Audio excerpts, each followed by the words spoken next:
Hello बच्चों, so the question here is a student is unable to see clearly the words written on the blackboard placed at a distance of approximately 3 meters from him. Name the defect of vision the boy is suffering from. State the possible causes of this defect and explain the method of correcting it. So पहले part में हम जो concept use करेंगे that will be of, वो कौन सा concept होगा? Defects of human eyes. Defects of human eyes. ठीक है. अब देखो क्वेश्चन बोल क्या रहा है कि एक स्टूडेंट है जिसको ब्लैक बोर्ड पे लिखे हुए वर्ड्स जो है वो क्लियरली विजिबल नहीं है.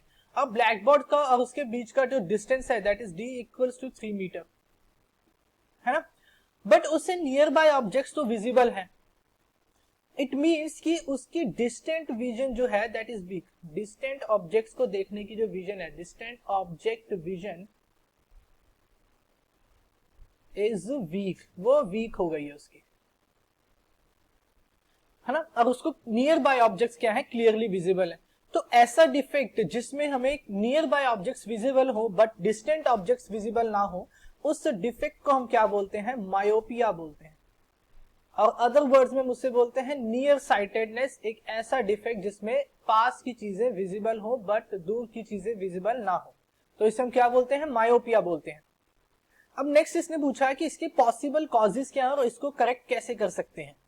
तो कॉजेज इसके ये हैं, मेन जो उसका कॉज है, कॉजेज वो क्या है? पहला तो ये है कि इसमें आई बॉल का जो साइज होता है वो लॉन्ग हो जाता है. ठीक है, हम लिख सकते हैं lengthening of eye ball. Lengthening of eye ball. ठीक है. दूसरा क्या है कि आइस में होता क्या? आइस की कन्वर्जिंग पावर इंक्रीज हो जाती है. Converging power of eye lens increases. ठीक है. एंड थर्ड वन इज कि इसमें जो इमेज होती है, ठीक है, जो इमेज इसमें होती है वो रेटिना से आगे बनती है. Image is formed before retina. ठीक है, इमेज रेटिना के आगे आकर के बन जाती है. तो ये इसके 3 पॉसिबल कॉजेज हैं. ओके. नेक्स्ट देखो इसने पूछा है कि इस मेथड को करेक्ट कैसे कर सकते हैं. तो इसमें हम एक ऐसा लेंस यूज करें जो कि एड ऑन करे टू द कन्वर्जिंग पावर. देखो यहाँ पे कन्वर्जिंग पावर इंक्रीज हुई है. इट मींस कि मुझे एक ऐसा लेंस यूज करना है जो कि रेस को थोड़ा डाइवर्ज करके आईज में भेजे. ह्यूमन आईज तक रेस को इस तरह से भेजे कि वो थोड़ी डाइवर्ज्ड रेस हो. और डाइवर्जिंग यानी कि अब मुझे यहाँ पे कौन सा लेंस यूज करना पड़ेगा? डाइवर्जिंग लेंस यूज करना पड़ेगा. ठीक है, कैसा लेंस यूज करना पड़ेगा? Diverging lens. Diverging lens. और डाइवर्जिंग लेंस कौन सा होता है? Concave lens. कॉनकेव लेंस को हम क्या बोलते हैं? डाइवर्जिंग लेंस बोलते हैं. ठीक है. तो ये हो गया पहले पार्ट का आंसर. अब मूव करते हैं नेक्स्ट पार्ट पे. नेक्स्ट पार्ट में उसने पूछा कि why do stars twinkle explain. तो सेकंड पार्ट में हम जो कॉन्सेप्ट यूज करेंगे दैट विल बी ऑफ, इसमें जो हम कॉन्सेप्ट यूज करेंगे वो होगा हमारा रिफ्रैक्शन ऑफ लाइट का. Refraction of light. ठीक है. क्वेश्चन में पूछ रहा है कि स्टार्स ट्विंकल क्यों करते हैं.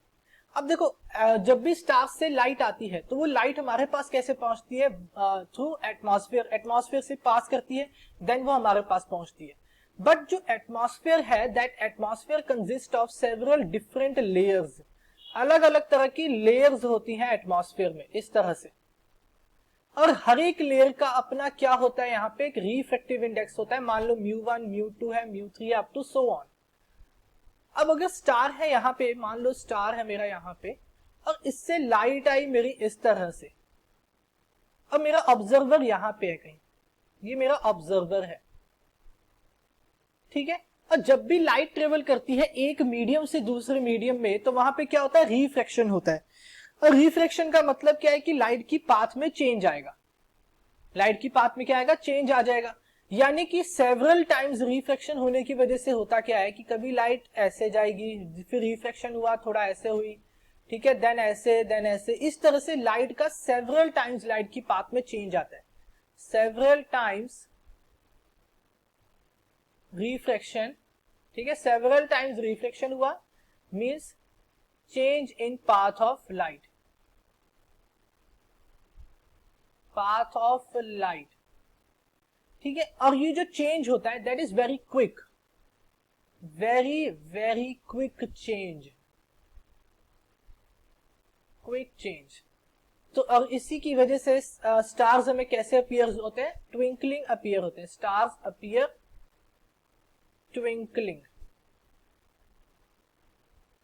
ठीक है। तो ये आंसर होगा हमारा। I hope you understand it well, thank you.